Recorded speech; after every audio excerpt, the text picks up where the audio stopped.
ମା ଆମେ ପଢିବା 4 ଅଗଷ୍ଟ 1929। ପ୍ରଶ୍ନ କରାଯାଇଛି, ତ୍ୟାଗ କହିଲେ ଆମେ ଯାହା ବୁଝୁ, ସମର୍ପଣ କଣ ଠିକ ତାହା ନୁହେଁ କି? ତ୍ୟାଗ କହିଲେ ଆମେ ଯାହା ବୁଝୁ, ସମର୍ପଣ କଣ ତାହା ଠିକ ତା ନୁହେଁ କି? କେନା ଆମେ ସମର୍ପଣ କହିଲେ କହୁଛୁ ନିଜକୁ ଦେଇଦବା। ତ୍ୟାଗ କହିଲେ ବି କଣ ଗୋଟେ ଜିନିଷ ମୁଁ ଯୋଉ ଆମେ କହୁଛୁ ପରିତ୍ୟାଗ କରିବା, ଛାଡିବା ମାନେ କଣ ତାକୁ ବି ଦେଇ ଦଉଛି ଆଉ କାହାକୁ। ତେଣୁ ସେୟା ନୁହେଁ କି ପଚରା ଯାଉଛି। ମା କହୁଛନ୍ତି ଉତ୍ତରରେ, ମା ଉତ୍ତରରେ କହୁଛନ୍ତି ଆମ ଯୋଗରେ ତ୍ୟାଗ ଲାଗି ଆଦୌ କୌଣସି ସ୍ଥାନ ନାହିଁ। ମାତ୍ର ତ୍ୟାଗ ଶବ୍ଦଟିକୁ ତୁମେ ପ୍ରକୃତରେ କେଉଁ ଅର୍ଥରେ ବୁଝୁଛ, ସବୁ କଥା ତାହାରି ଉପରେ ନିର୍ଭର କରିବ। ଶବ୍ଦଟିର ବିଶୁଦ୍ଧତର ଅର୍ଥରେ ତାହା ଆପଣାକୁ ଉତ୍ସର୍ଗ କରିଦେବା ଓ ଆପଣାକୁ ଦେଇଦେବାକୁ ହିଁ ବୁଝାଇବ। ପରମ ଦିବ୍ୟ ସତ୍ତାଙ୍କ ପାଖରେ ଆପଣାକୁ ପବିତ୍ର କରି ରଖିବାକୁ ହିଁ ବୁଝାଇବ।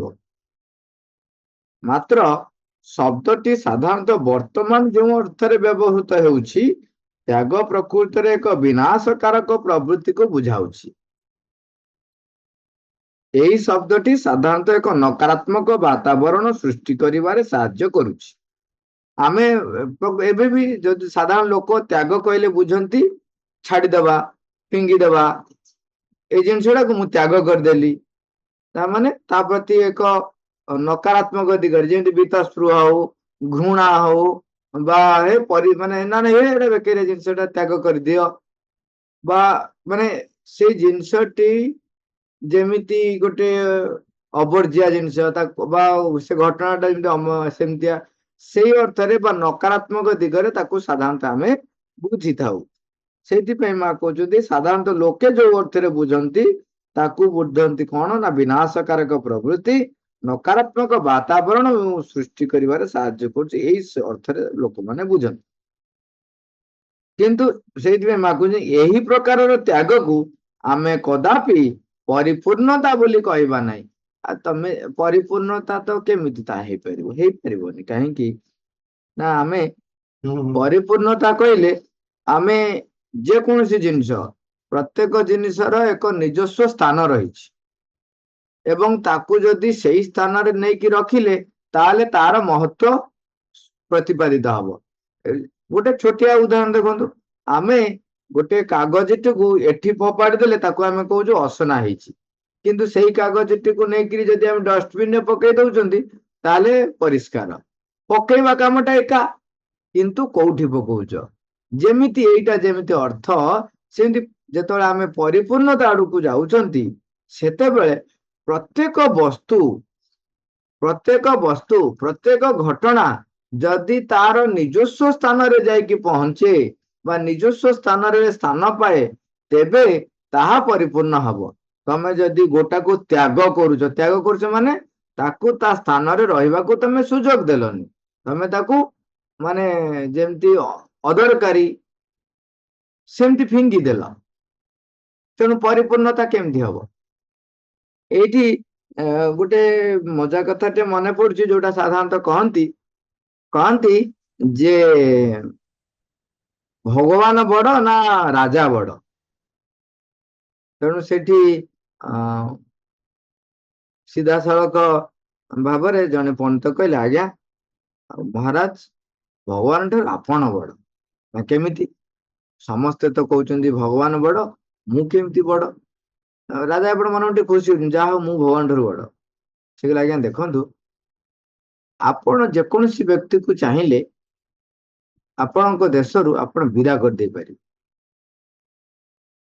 ଦେଖନ୍ତୁ ଦେଶାଟନ ମାନେ ଦେଶରୁ ଆପଣ ବିତାଡିତ କରିଦେଇ ପାରିବେ, ହେଲେ ଭଗବାନ କାହାକୁ ବିତାଡିତ କରିପାରିବେନି। ଏଠି ଅପୂର୍ବ ସାମର୍ଥ୍ୟ ନା, ମୁଁ ବିଦା କରିଦେଇ ପାରିବି, କିନ୍ତୁ ଭଗବାନ କାହାକୁ ବିତାଡିତ କରିପାରିବେ ନାହିଁ। କାହିଁକି? ଏଇଟା ସେ କହିଥିଲେ, ରାଜା ବି ଖୁସି। କିନ୍ତୁ ତାର ଗୂଢ ଅର୍ଥ ଦେଖନ୍ତୁ, ଭଗବାନ କାହାକୁ ବିତାଡିତ କରିବେ? କୁଆଡେ ବିତାଡିତ କରିବେ? ଯୁଆଡେ ବିତାଡିତ କରିବେ ସେଟା ତାଙ୍କ ରାଜ୍ୟ। ତେଣୁ ଭଗବାନଙ୍କର ଏଇ ସମଗ୍ର ହଉଛି ରାଜ୍ୟ, ତେଣୁ ସେ ଯୁଆଡେ ବି ବିତାଡିତ କରିବେ ସେଟା ବି ତାଙ୍କ ରାଜ୍ୟ, ତେଣୁ କୁଆଡେ ବିତାଡିତ କରିବେ? ତେଣୁ ଭଗବାନଙ୍କର ସେ ସାମର୍ଥ୍ୟ ନାହିଁ, କୁଆଡେ ତାକୁ ବିତାଡ଼ିତ କରିପାରିବେ ନାହିଁ।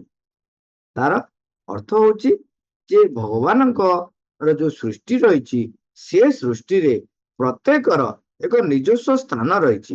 ସେଇ ସ୍ଥାନରେ ତାକୁ ସ୍ଥାପିତ କରିବା, ଯାହାର ଯାହା ସାମର୍ଥ୍ୟ ରହିଛି ତାକୁ ସେଇଭଳି ଭାବରେ ବ୍ୟବହାର କରିବା, ସିଏ ହଉଛି ପରିପୂର୍ଣ୍ଣତା।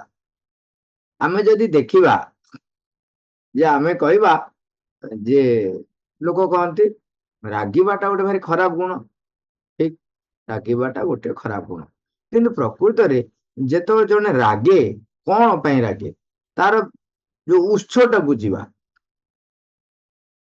ଭିନ୍ନ ଭିନ୍ନ କାରଣରୁ ଗୋଟିଏ କାରଣ ହଉଛି ଏଇଆ ହେଇପାରେ ଯେ ଯୋଉଟା ଠିକ ବୋଲି ସିଏ ଜାଣିଛି, ଯୋଉଟା ଠିକ ବୋଲି ସିଏ ଜାଣିଛି, ଅନ୍ୟ ଜଣେ ବ୍ୟକ୍ତି ବା ଅନ୍ୟ ଜଣେ ଯୋଉ ତା ସମ୍ମୁଖରେ ଆଉ ଯିଏ ରହିଛି, ସିଏ ତାକୁ ସେଇଭଳି ଭାବରେ ନ କରି ଅନ୍ୟ କୌଣସି ଭାବରେ କରିଦେଇଛି, ତେଣୁ ସେ ରାଗିଲା।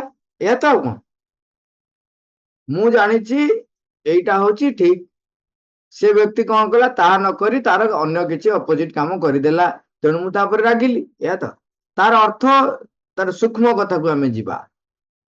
ମୁଁ ଯୋଉ ଯାହା ଜାଣିଛି ଠିକ ତାହା ହିଁ ଘଟୁ, ସେଇଭଳି ଭାବରେ ଘଟୁ, ସେଇଟା ପ୍ରତି ମୋର ଏକ ଦୃଢ ନିଶ୍ଚୟତା ବୋଧ ରହିଛି। ତାହେଲେ ଏଠି ପ୍ରୋବ୍ଲେମ କଣ? ଏଠି ପ୍ରୋବ୍ଲେମ ହଉଛି ରାଗିବାଟା ପ୍ରୋବ୍ଲେମ ନୁହଁ। ଏଠି ପ୍ରୋବ୍ଲେମ ହଉଛି କଣ, ଯେ ଠିକ କୋଉଟା ଭୁଲ କୋଉଟା ସେ ବିଷୟରେ ମୋର ପରିପୂର୍ଣ୍ଣ ଜ୍ଞାନ ହେଇନାହିଁ। ଯଦି ପରିପୂର୍ଣ୍ଣ ଜ୍ଞାନ ଆସିଗଲା, ଯୋଉ ଏନର୍ଜି, ଯୋଉ ନିଷ୍ଠାପରତା ମୋ ଭିତରେ ଥିଲା ତାକୁ ପାଳନ କରିବାରେ, ଏବଂ ସେଇ ପାଳନଟାକୁ ଯୋଉ ଆମେ ଯୋଉ ମୋ ଭିତରେ କ୍ରୋଧ ଆକାରରେ ପ୍ରକାଶ ହଉଥିଲା, ଯେତେବେଳେ ଜ୍ଞାନ ଆସିଯିବ, ସେତେବେଳେ ଆଉ ସେଇ ଯୋଉ ଶକ୍ତିଟି କ୍ରୋଧ ଆକାରରେ ପରିପ୍ରକାଶ ନ ହେଇ ସେଇ କାର୍ଯ୍ୟଟିକୁ କରିବାରେ ପରିପ୍ରକାଶ ହବ। ଶକ୍ତିଟା ଭିତରେ ଥିଲା, ଯିଏକି କ୍ରୋଧ ଆକାରରେ ପରିପ୍ରକାଶ ହଉଥିଲା। ତେଣୁ ସେଇ ଶକ୍ତିଟିକୁ ଆମେ ବ୍ୟବହାର କରିବା କୋଉଥିରେ ନା, ସିଏ ଯୋଉ ସାମର୍ଥ୍ୟ ପାଇଁ ଆସିଛି ସେଇ ସାମର୍ଥ୍ୟରେ ତାକୁ ଆମେ ବ୍ୟବହାର କରିବା। ତେଣୁ ଆମେ ମା ଲେଖୁଛନ୍ତି ଯେ ତୁମେ ଆପଣାର ସମ୍ଭାବନା ଗୁଡିକୁ ହିଁ ତ୍ୟାଗ କରିବ ବା ବଳି ଦେବ। ନିମ୍ନତର ଜଡ ସ୍ତର ଠାରୁ ଆରମ୍ଭ କରି ଉଚ୍ଚତମ ଆଧ୍ୟାତ୍ମିକ ସ୍ତର ପର୍ଯ୍ୟନ୍ତ ତୁମ ବ୍ୟକ୍ତି ସତ୍ତାର ସକଳ ସମ୍ଭାବନା ଏବଂ ଉପଲବ୍ଧିକୁ ତୁମେ ତ୍ୟାଗ କରିବ ବା ବଳି ଦେବ। କାହିଁ କହୁଛନ୍ତି? ମା କହିଲେ, ଯୋଉ ପୂର୍ବରୁ କହିଲେ ଯେ ଏହି ପ୍ରକାର ତ୍ୟାଗକୁ ଆମେ କଦାପି ପରିପୂର୍ଣ୍ଣତା ବୋଲି କହିବା ନାହିଁ। ଏଠାରେ ତ୍ୟାଗ କହିଲେ ଆପଣାକୁ କେବଳ କୌଣସି ବସ୍ତୁରୁ ବଞ୍ଚିତ କରି ରଖିବାକୁ ହିଁ ବୁଝାଇବ। ଆମେ ଯାହା ବୁଝିଛୁ, ନିଜକୁ ବଳି ଦେଇଦେବାକୁ ହିଁ ବୁଝାଇବ।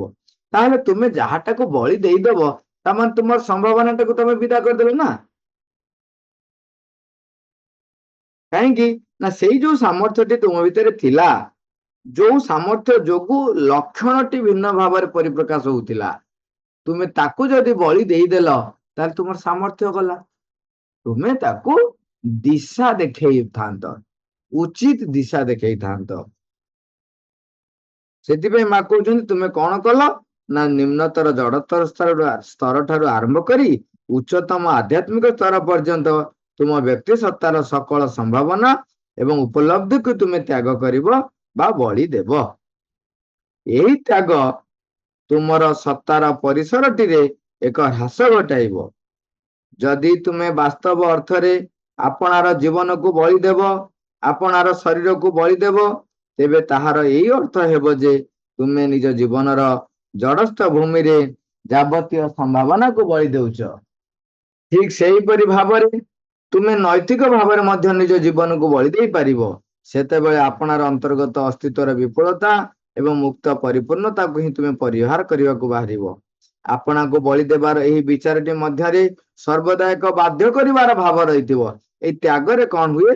ସାଧାରଣତଃ ନିଜକୁ ବାଧ୍ୟ କରିବାର ଏକ ଭାବ ରହିଥାଏ, ସଂକୋଚନର ଭାବ ରହିଥିବ। ଆଉ କଣ କହୁଛନ୍ତି? ଏକ ଆତ୍ମ ଅସ୍ୱୀକାରକୁ ଆଣି ଆପଣା ଉପରେ ଲଦି ଦେବାର ଭାର ରହିଥିବ।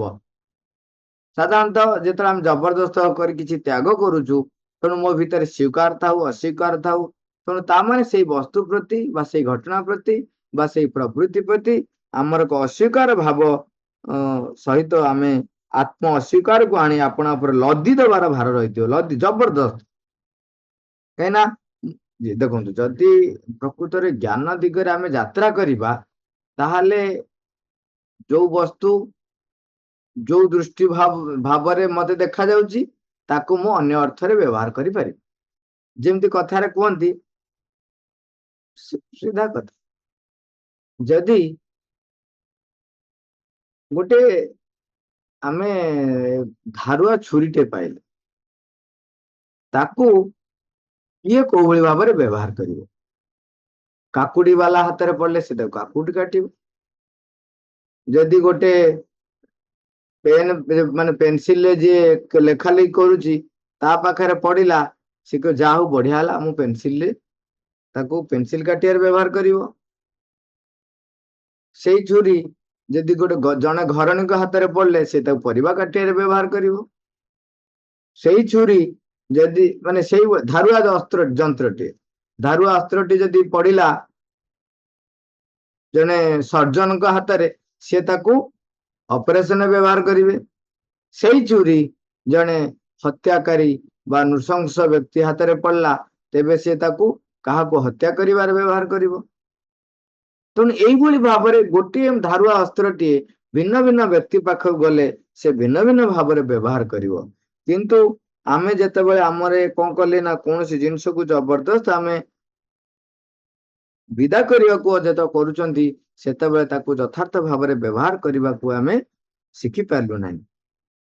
ଏହା ଏପରି ଗୋଟିଏ ଆଦର୍ଶ ଯାହାକି ଆତ୍ମାର ଗଭୀରତର ଏବଂ ବୃହତ୍ତର ସ୍ୱତଃସ୍ଫୂର୍ତ୍ତତା ଗୁଡିକ ଲାଗି ଆଦୌ କୌଣସି ଅବକାଶ ଦିଏ ନାହିଁ। ତ ଆମ ଭିତରେ ତ ଯୋଉ ଆତ୍ମା ର ଯୋଉ ଗଭୀରତର ଜ୍ଞାନ ରହିଛି, ଯୋଉ ବିଶାଳ ବୃହତ୍ତର ଏକ ଭାବ ରହିଛି, ସେ ପ୍ରତ୍ୟେକ ବସ୍ତୁକୁ, ପ୍ରତ୍ୟେକ ଘଟଣାକୁ ତାର ଯୋଉଟା ବାସ୍ତବ ସତ୍ୟ ସେଇ ଦୃଷ୍ଟିକୋଣରୁ ଦେଖିବାର ଯୋଉ ଭାବ ରହିଛି, ତାକୁ ତୁମେ ଆଉ ସୁଯୋଗ ଦେଲନି, କାହିଁକି ସେ ତାକୁ ତଡ଼ିବାରେ ବ୍ୟସ୍ତ ହେଲା। ମାତ୍ର ସମର୍ପଣର କଥା କହିଲା ବେଳେ ଆମେ କଦାପି ଏ କଥାକୁ ବୁଝି ନଥାଉ। ସମର୍ପଣ କହିଲେ କଣ ଆମେ ବୁଝୁ? ସମର୍ପଣ ହଉଛି କଣ? ସ୍ୱତଃସ୍ଫୂର୍ତ୍ତ ଆତ୍ମଦାନକୁ ହିଁ ଆମେ ବୁଝୁ। ସ୍ୱତଃସ୍ଫୂର୍ତ୍ତ ଆତ୍ମଦାନ ତା ମାନେ ମୋ ପାଖରେ ବର୍ତ୍ତମାନ ମୋ ପାଖରେ ଯୋଉ ଜିନିଷଟି ଅଛି ସେଇଟାକୁ ମୁଁ ସମର୍ପଣ କରିଦେଲି ବୋଲି କହୁଛି। ତା ମାନେ କଣ? ସେଠି ଆଉ ଜବରଦସ୍ତର ଭାବ ରହିଛି କି? ସମର୍ପଣର ଭାବ କହିଲା ବେଳେ ମୋ ପାଖରେ ଚକୋଲେଟଟି ଅଛି, ମୁଁ ତାକୁ ଆନନ୍ଦର ସହିତ ଦଉଛି। ଯେମିତି ସେମିତି ସମର୍ପଣ ଭାବ ଯେତେବେଳେ ଆସେ, ସମର୍ପଣ ଭାବ କଥା ଯେତେବେଳେ କୁହାଯାଏ, ଜଣେ ନିଜ ଭିତରେ ସ୍ୱୀକାର କରେ ଏବଂ ତାକୁ ପୂର୍ଣ୍ଣତଃ ଜଣଙ୍କ ପାଖରେ ସମର୍ପଣ କରେ, ସେତେବେଳେ ସେ ତାକୁ ଯେମିତି ବିତାଡ଼ିତ କଲା ଭଳିଆ କରେ ନାହିଁ, ତଡ଼ି ଦେଲା ଭଳିଆ କରେନି। ତ୍ୟାଗରେ ତଡ଼ି ଦଉଛ, ଫୋପାଡ଼ି ଦଉଛ, ଫିଙ୍ଗି ଦଉଛ, ଏଇ ଭାବଟା ଥାଏ। କିନ୍ତୁ ଏଥିରେ ନିଜକୁ ଯେମିତି ପୂର୍ଣ୍ଣ ଭାବେ ଦେଇ ଦଉଛୁ ଆମେ, ୱିଥ ସ୍ୱତଃସ୍ଫୂର୍ତ୍ତ ମାନେ ସ୍ପଣ୍ଟାନିୟସଲି, ଆନନ୍ଦର ସହିତ ପରମ ଦିବ୍ୟ ସତ୍ତାଙ୍କ ପାଖରେ, ଅର୍ଥାତ୍ ଆମେ ଯାହାର କେବଳ ଏକ ଅଂଶ ମାତ୍ର ଦେଖିବାକୁ ପାଉଛୁ, ସେଇଭଳି ଏକ ବୃହତ୍ତର ପରମ ଚେତନା ପାଖରେ ତୁମର ସମୁଦାୟ ଆତ୍ମସତ୍ତାଟିକୁ ନେଇ ସମର୍ପିତ କରିଦେବାକୁ ହିଁ ବୁଝିଥାଉ। ବୃହତ୍ତର ପରମ ଚେତନାଙ୍କ ପାଖରେ ଆମର ଯୋଉ ସମୁଦାୟ ଆତ୍ମସତ୍ତା, ଯାହା ଆମେ ଯାହାକୁ ନେଇକି ତିଆରି ହେଇଛୁ, ତାକୁ ସମର୍ପିତ କରିଦେବା, ଦେଇଦେବା, ଯୋଉଟା କୁହାହଉଛି ୱିଥ ଲଭ୍, ଆନନ୍ଦର ସହିତ, ଜ୍ଞାନର ସହିତ, ନିଜର ସ୍ୱୀକାରିତା ଥାଏ, ନିଜେ ଜାଣି ଶୁଣିକରି ନିଜକୁ ତାଙ୍କ ପାଖରେ ସମର୍ପଣ କରିଦିଏ। ତେଣୁ ଏଥିରେ ଆତ୍ମଦାନ, ଏଥିରେ ଯେତେ ଜଣେ ସମର୍ପଣ କରୁଛି ତାର ସେଥିରେ କିଛି ହ୍ରାସ ହୁଏନି। ତମେ ତ୍ୟାଗ କଲା ମାନେ ସେଟା ତମଠାରୁ ବାହାରିଗଲା, ଛାଡିଦେଲ। କିନ୍ତୁ ସମର୍ପଣରେ କଣ ହଉଛି? ତମେ ଯେତେବେଳେ ସମର୍ପଣ ଯାହା ପାଖରେ କରିଦଉଛ, ତାମାନେ ଯାହା ପାଖରେ ପହଞ୍ଚୁଛ, ତୁମେ ତାଙ୍କ ଭିତରେ ଯେତେବେଳେ ପହଞ୍ଚିଗଲ, ତାଙ୍କ ଭିତରେ ଆଉ ଯେତକ ଥିଲା ସିଏ ବି ତୁମେ ତା ଭିତରେ ପଶିଗଲ, ତାମାନେ ତୁମେ ତାହା ବି ହେଇଗଲ। ଯେମିତି କହନ୍ତି, ମନେ କରାଯାଉ ଗୋଟେ ଗ୍ଲାସରେ ଆମେ ଲୁଣ ପାଣି ନେଇକି ଗଲେ, ଓକେ, ଲୁଣ ପାଣିକୁ ମୁଁ ତ୍ୟାଗ କରିଦେଲି, ତାମାନେ ଫିଙ୍ଗିଦେଲି, ତାହେଲେ ମୋ ଗ୍ଲାସ ଟା ଫାଙ୍କା ହେଇଗଲା। ବର୍ତ୍ତମାନ ମୁଁ ଲୁଣ ପାଣିକୁ ନେଇକିରି ସମୁଦ୍ର ଭିତରେ ସମର୍ପଣ କରୁଛି। ସମର୍ପଣ କରୁଛି ନିଜକୁ ଦେଇଦେବା କୁହାଉଛି ନା। ତେଣୁ ମୁଁ ଗଲି ପୁରା ସିଧା ଲୁଣ ପାଣି ସହିତ ଯୋଉ ଗ୍ଲାସ ସହିତ ଯାଇକି ସମୁଦ୍ର ଭିତରେ ପଶିଗଲି। ବର୍ତ୍ତମାନ କଣ ହେଲା, ମୋର ଗ୍ଲାସ ର ପାଣି ଟା ଯାକ ବର୍ତ୍ତମାନ ସମୁଦ୍ର ଭିତରେ ପଶିଗଲା। ତାହେଲେ ମୋର ଗ୍ଲାସ ଭିତରେ ଥିବା ଲୁଣ ପାଣି ସମୁଦ୍ର ଲୁଣ ପାଣି ପାଖରେ ସମର୍ପିତ ହେଇଗଲା। କିନ୍ତୁ ମୋ ଗ୍ଲାସ ଟା ଫାଙ୍କା ହେଲା କି? ଗ୍ଲାସ ଭିତରେ ସମୁଦ୍ର ପାଣି ପଶିଗଲା। ବିଶାଳ ସମୁଦ୍ରର ବର୍ତ୍ତମାନ ସମୁଦ୍ର ଭିତରେ ଯେ ଗ୍ଲାସ ଅଛି, ମୁଁ ଏଠୁ ଉଠେଇଲେ ବି ପାଣି ବାହାର କରିବି, ସେଠୁ ଉଠେଇଲେ ବି ପାଣି ବାହାର କରିବି। ସମୁଦ୍ରର ପାଣି ସବୁଆଡେ ଅଛି, ମାନେ ବିଶାଳ ତାର ସେ ପ୍ରାନ୍ତ। ସେଇଥିପାଇଁ ମା ଲେଖୁଛନ୍ତି ସମର୍ପଣ ଆଦୌ କୌଣସି ହ୍ରାସର କାରଣ ହୁଏ ନାହିଁ, ତାହା ତୁମ ଭିତରେ ଏକ ବୃଦ୍ଧି ହିଁ ଘଟାଇଥାଏ। ଏହା ତୁମ ଭିତରେ କିଛି ହେଲେ ଊଣା କରିଦିଏ ନାହିଁ। ତୁମର ବ୍ୟକ୍ତି ସତ୍ତାକୁ ତାହା କୌଣସି ପ୍ରକାର ଦୁର୍ବଳ କରିଦିଏ ନାହିଁ ବା ତାହାର ବିନାଶର କାରଣ ହୁଏ ନାହିଁ। ତୁମର ଆତ୍ମସତ୍ତାକୁ ତାହା ସୁଦୃଢ କରେ, ସେଥିରେ ଅଭିବୃଦ୍ଧି ଘଟାଏ। ସମର୍ପଣ କହିଲେ ମୁକ୍ତ ଭାବରେ ଆପଣାର ସବୁ କିଛିକୁ ଦେଇଦେବାକୁ ହିଁ ବୁଝାଏ ଏବଂ ଏଥିରେ ସେହିପରି ଏକ ଆତ୍ମଦାନର ସବୁ ଯାକ ଆନନ୍ଦ ନିହିତ ହୋଇ ରହିଥାଏ। ଆତ୍ମଦାନ ମଧ୍ୟରେ ତ୍ୟାଗର ଆଦୌ କୌଣସି ଭାବନା ନଥାଏ, କୌଣସି ଭାବ ନଥାଏ। ଦେଖନ୍ତୁ ସମର୍ପଣରେ ବେଳେ ବେଳେ ଲୋକ ଯୋଉ କହନ୍ତି ମୁଁ ଯଦି ଦେଇଦେବି ମୋର କଣ ରହିବ, ତାମାନେ ଦେଇଦେବା କଣ ସେ ଶିଖି ନାହିଁ। ଯେତେବେଳେ ଜଣେ ସମର୍ପିତ ହେଇଯାଏ ଭଗବାନଙ୍କ ପାଖରେ, ଯେତେବେଳେ ଜଣେ ସମର୍ପିତ ହେଇଯାଏ ପରମଙ୍କ ପାଖରେ, ସେତେବେଳେ ସିଏ ପୂର୍ଣ୍ଣ ଭାବରେ ତାଙ୍କର ହେଇଯାଏ। ଯେତେବେଳେ ତାଙ୍କର ହେଇଗଲା, ସେତେବେଳେ ପରମଙ୍କର ଯାହା ଶକ୍ତି, ସାମର୍ଥ୍ୟ, ସମ୍ପତ୍ତି, ଆଲୋକ, ସତ୍ୟ, ଜ୍ଞାନ ଯାହା ରହିଛି ପରମଙ୍କର, ସବୁ ତାର ବି ହେଇଗଲା। ଆମେ ମନେ କରାଯାଉ ବର୍ତ୍ତମାନ ଆମେ ଘରେ ବାପା ମା ଅଛନ୍ତି, ତା ସହିତ ଆମେ 4-5 ଜଣ ଭାଇ ଭଉଣୀ ଅଛୁ। ସମସ୍ତେ ରୋଜଗାର କରୁଛୁ, ଓକେ, କିଛି କିଛି ଅର୍ଥ ଆଣୁଛୁ। ମୁଁ କିଛି ଅର୍ଥ ଆଣିଛି, ମୋ ଭାଇ କିଛି ଅର୍ଥ ଆଣିଛି, ମୋ ଭଉଣୀ କିଛି ଅର୍ଥ ଆଣିଛି। ଆମେ କଣ କଲୁ, ସବୁ କଥା ନେଇ ସବୁ ଯାକ ନେଇକିରି ସ୍ୱତଃସ୍ଫୂର୍ତ୍ତ ଭାବରେ ବାପାଙ୍କ ପାଖରେ ସମର୍ପଣ କରିଦେଲୁ। ବର୍ତ୍ତମାନ କଣ ହେଇଗଲା, ବାପାଙ୍କ ପାଖରେ ବି ଟଙ୍କା କିଛି ଥିଲା, ସମସ୍ତଙ୍କ ପାଖରେ ଥିଲା। ବର୍ତ୍ତମାନ ସବୁ ଯାକ ଗୋଟେ ଜାଗାରେ ହେଇଗଲା। ବର୍ତ୍ତମାନ ଏଇ ସବୁ ଯାକରେ ମୋର ବି ଅଧିକାର ରହିଗଲା। ମାନେ ଆମେ ଗୋଟେ ପରିବାର ଭିତରେ ଛୋଟ କଥାରୁ ଯାଉଛୁ। ସେତେବେଳେ ଯାହାର ଯାହା ଆବଶ୍ୟକ, ଧରାଯାଉ ମୋର ରୋଜଗାର ଥିଲା 5 ଟଙ୍କା, ମୋ ଭାଇର ରୋଜଗାର ଥିଲା 10 ଟଙ୍କା, ଆଉ କାହାର ରୋଜଗାର ଥିଲା 3 ଟଙ୍କା, କିନ୍ତୁ ବର୍ତ୍ତମାନ ବାପାଙ୍କ ପାଖରେ ସବୁ ମିଶିଗଲା। ସେତେବେଳେ ମୋର ଏବେ ଦରକାର ହଉଛି 12 ଟଙ୍କା, ତେଣୁ ମୁଁ ସେଠୁ ପାଇପାରିବି। କାଲି ସକାଳେ ମୋର କିଛି ଦରକାର ହବନି, ମୋର ଆଉ ଗୋଟେ ଭାଇର ବା ଆଉ ଗୋଟେ ଭଉଣୀର ଯୋଉ 3 ଟଙ୍କା ସେ ଦେଇଥିଲା, ତାର ଯେତିକି ଦରକାର ହବ, ତାର 12 ଟଙ୍କା ଦରକାର ହେଲା କି 5 ଟଙ୍କା ଦରକାର ହେଲା, ସେ ସେଠୁ ନବ। କେତେବେଳେ ମୋର ଦରକାର ହବ ଅଧିକା ମୁଁ ନେଇଯାଉଥିବି, କେତେବେଳେ ତାର ଦରକାର ହବ ନେଇଯାଉଥିବ। କିନ୍ତୁ ଯଦି ମୁଁ ବ୍ୟକ୍ତି ସତ୍ତା ହେଇକି ଥାନ୍ତି, ଆମର ଏଠି ଡର କଣ ହୁଏ, ଯେ ମୁଁ ଦେଇଦେବି ମୋ ପାଖରେ କିଛି ରହିବ ନାହିଁ। ଆରେ ବାପା, ତମେ ଯୋଉଠି ନିଜକୁ ଦେଇଦେଲ, ସେ ହଉଛନ୍ତି ପରମ ଦିବ୍ୟ ସତ୍ତା, ତାଙ୍କ ପାଖରେ ଭଣ୍ଡାର ଘର। ତମେ ତାଙ୍କ ପାଖରେ ଦେଇଦେଲ ମାନେ ତମେ ତାଙ୍କ ଭିତରେ ନିଜକୁ କଣ କଲ, ମିଶେଇ ଦେଲ। ତେଣୁ ମାନେ ବିଶାଳ ଭଣ୍ଡାର ତମର, ବର୍ତ୍ତମାନ ତମେ ହେଇଗଲ କଣ, ଅଧିକାରୀ। କାହିଁକି ନା ପରମଙ୍କର ତୁମେ ଯେତେବେଳେ ହେଇଗଲା, ତେଣୁ ତୁମର ସବୁ ଦାୟିତ୍ୱ ତାଙ୍କର ହେଇଗଲା। ତୁମେ କେତେ ଦେଇଛ ସେ ଗଣନ୍ତି ନାହିଁ, ତୁମେ କେତେ ସମ୍ପତ୍ତି ଅର୍ଜନ କରିଛ ତାକୁ ସେ ଦେଖନ୍ତି ନାହିଁ। ତୁମର ଯାହା ଦରକାର ସେ ମାନେ କୌଣସି କୁଣ୍ଠା ବୋଧ ନ କରି ତୁମକୁ ଦେଇ ଦିଅନ୍ତି। ସମର୍ପଣ କହିଲେ ମୁକ୍ତ ଭାବରେ ଆପଣାର ସବୁ କିଛିକୁ ଦେଇଦେବାକୁ ହିଁ ବୁଝାଏ ଏବଂ ଏଥିରେ ସେହିପରି ଏକ ଆତ୍ମଦାନର ସବୁ ଯାକ ଆନନ୍ଦ ନିହିତ ହୋଇ ରହିଥାଏ। ତେଣୁ ଏଇଟା ଆନନ୍ଦର ସହିତ ହେଇଥାଏ, କିନ୍ତୁ ଆତ୍ମଦାନ ମଧ୍ୟରେ ତେଣୁ ତ୍ୟାଗର କୌଣସି ଭାବ ନଥାଏ। ତୁମେ ଯେ କିଛି ନା କିଛି ତ୍ୟାଗ କରିବାକୁ ଯାଉଛ, ତୁମ ଭିତରେ ଏପରି ଗୋଟେ ଭାବନା ରହିଥିବା ପର୍ଯ୍ୟନ୍ତ ତୁମର କାର୍ଯ୍ୟଟିକୁ ଆଉ କଦାପି ଏକ ସମର୍ପଣ ବୋଲି କୁହାଯିବ ନାହିଁ। ମା କହୁଛନ୍ତି, ଯଦି ତୁମ ଭିତରେ ଟିକେ ବି ଭାବ ରହିଲା ଯେ ତୁମେ କିଛି ତ୍ୟାଗ କରିବାକୁ ଯାଉଛ, ତେବେ ତାହା ସମର୍ପଣ ବୋଲି ଆଦୌ କୁହାଯିବ ନାହିଁ। କହୁଛନ୍ତି, କାରଣ ତାହାର ଅର୍ଥ ହେବ ଯେ ତୁମେ ଆପଣାକୁ କୃପଣ କରି ରଖୁଛ, ଅର୍ଥାତ୍ ତୁମେ ଯାହା କିଛି ଦେବା ପାଇଁ ଚେଷ୍ଟା କରୁଛ, ତୁମର ସେଇ ଦେବା ପଛରେ ଏକ କୁଣ୍ଠା ରହିଛି, କିଛି ଦେଉଛ ବୋଲି ଏକ ସନ୍ତାପିତ ଭାବ ବି ରହିଛି ଓ ଏକ ସଚେତନ ଚେଷ୍ଟା ମଧ୍ୟ ରହିଛି। ଏଇଠି କୁଣ୍ଠା ଭାବ ରହିଛି ବୁଝି ହଉଛି, ଦଉଛ ବୋଲି ସନ୍ତାପିତ ଭାବ ରହିଛି। ଜଣେ ତ୍ୟାଗ କଲା ବେଳେ ଏଇ ଭାବଟି ଥାଏ ଯେ ମୁଁ ଦଉଛି। ତା ସହିତ ଏଇଠି ଗୋଟେ ଯୋଉଟା କହିଲେ ଏକ ସଚେତନ ଚେଷ୍ଟା ମଧ୍ୟ ରହିଛି। ଦେଖନ୍ତୁ, ଜଣେ ସମର୍ପିତ ହବା ଆଉ ତ୍ୟାଗ କରିବା ଭିତରେ କଣ ଫରକ ହୁଏ, ଯୋଉଟା ସଚେତନ ଚେଷ୍ଟା କୁହାହଉଛି, ସେଟା ଲାଗୁଛି ଏକ ଭଲ କଥାଟା, କେମିତି ଏଠି ଗୋଟେ ନେଗେଟିଭ ଅର୍ଥରେ କୁହାଯାଇଛି। କଣ କାହିଁକି ଏଠି ନେଗେଟିଭ ଅର୍ଥରେ ହଉଛି ଦେଖନ୍ତୁ, ଜଣେ ତ୍ୟାଗ କରୁଛି ମାନେ ଚେଷ୍ଟା କରିକି କଷ୍ଟ ମଷ୍ଟ କରି ତାକୁ ତ୍ୟାଗ କରୁଛି, ତେଣୁ ସେଇଠି ସଚେତନ ଚେଷ୍ଟା ରହିଛି। ସ୍ୱତଃସ୍ଫୂର୍ତ୍ତତାରେ ଚେଷ୍ଟା ନଥାଏ, କାହିଁକି ନା ବିକଜ ଆଇ ଗିଭ୍ ଦେଇଦେଲି କିଛି ଦେଇଦେଲି, ଚେଷ୍ଟା ନାହିଁ ସେଠି।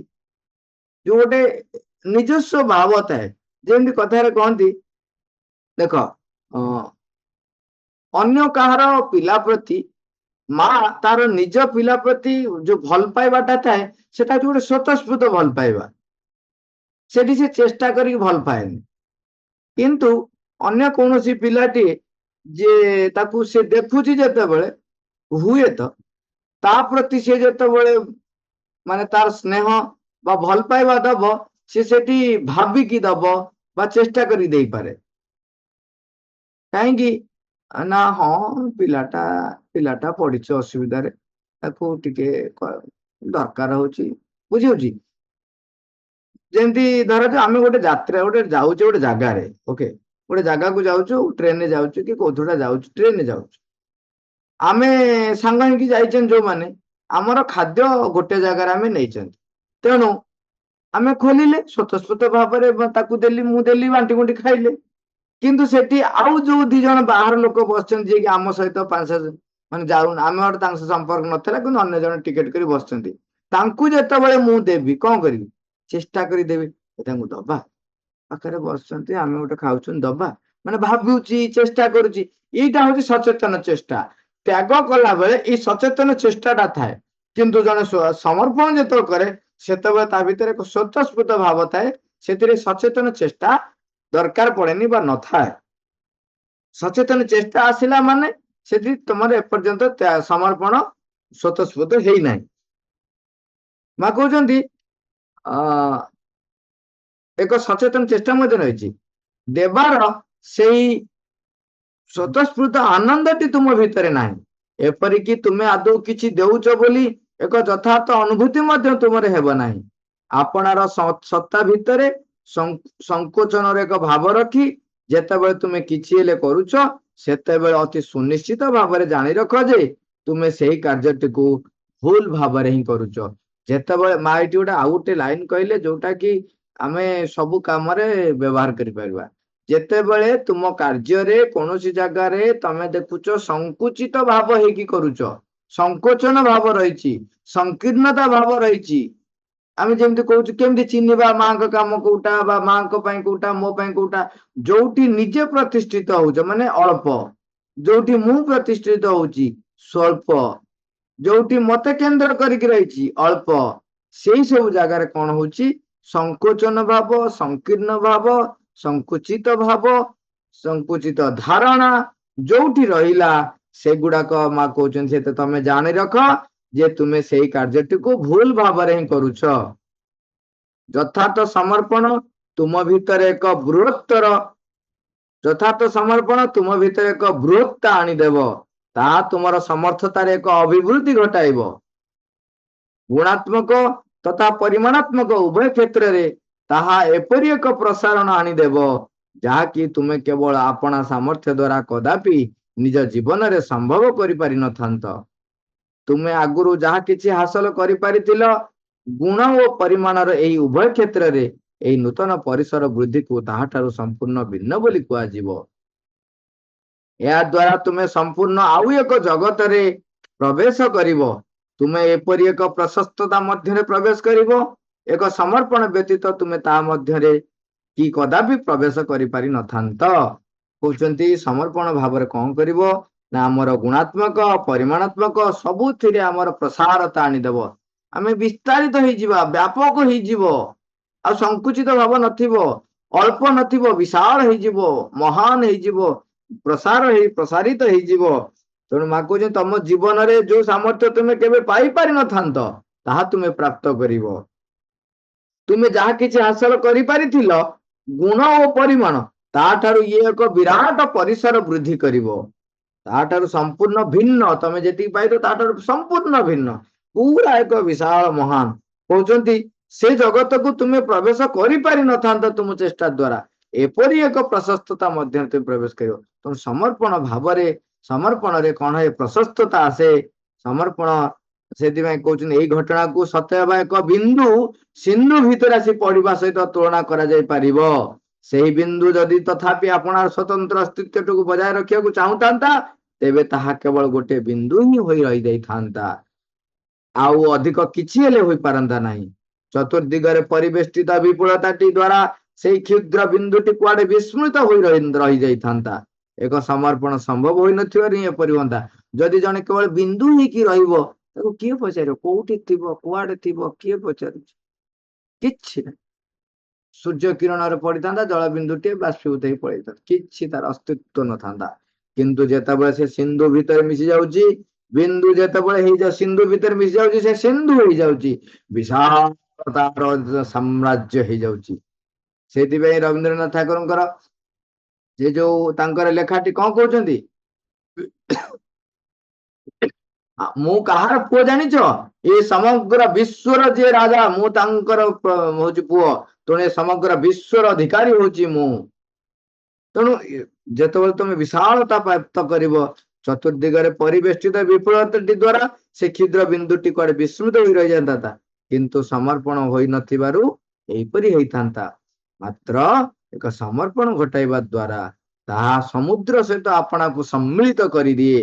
ସମଗ୍ର ସାଗରର ଶୋଭା, ସାମର୍ଥ୍ୟ ଓ ବ୍ୟାପ୍ତିଟି ମଧ୍ୟରେ ତାହା ଏକ ଅଂଶଗ୍ରହଣ କରିବାକୁ ଆରମ୍ଭ କରେ। ତେଣୁ ଯେତେବେଳେ ବିନ୍ଦୁଟିଏ ସିନ୍ଧୁ ହେଇଯାଉଛି, ସମଗ୍ର ସାଗରର ଯୋଉ ସାମର୍ଥ୍ୟ, ସମଗ୍ର ସାଗରର ଯୋଉ ଗୁଣବତ୍ତା, ସମଗ୍ର ସାଗରର ଯୋଉ ଅଧିକାର, ଯୋଉ ବ୍ୟାପ୍ତି, ସେ ସବୁ ତାର ହେଇଯାଏ। ତେଣୁ ଏକ ବିଶାଳ ବିସ୍ତାର ପ୍ରସାର ତାର ଅଧିକାର ହବ। ତେଣୁ ସେଇଥିପାଇଁ କୁହାଯାଏ ଯେକୌଣସି ଆମେ କାର୍ଯ୍ୟ କରୁଛୁ ମାଙ୍କ ପାଖରେ କହିକରି ଆରମ୍ଭ କର, ଧୀରେ ଧୀରେ ଧୀରେ ଧୀରେ ସମର୍ପଣର ଭାବ ଆମ ଭିତରେ ଆସିବ। ପ୍ରଥମେ ପ୍ରଥମେ କେବଳ କହିକି କୁହନ୍ତୁ ନା, ମା ମୁଁ ଯାଉଛି ଏଇଟା କରିବା ପାଇଁ, ମା ମୁଁ ପାଠଚକ୍ର ବସୁଛି, ମା ମୁଁ ପାଠଚକ୍ର ଶୁଣୁଛି, ମା ମୁଁ ଖାଇବାକୁ ଯାଉଛି, ମା ମୁଁ ଦାନ୍ତ ଘଷୁଛି, ମା ମୁଁ ମୁଁ ବହି ପଢୁଛି, ମା ମୁଁ ଫୋନରେ କଥା ହଉଛି। କହିବା ଆରମ୍ଭ କର, କହିକି କରିବା ଆରମ୍ଭ କରିବା।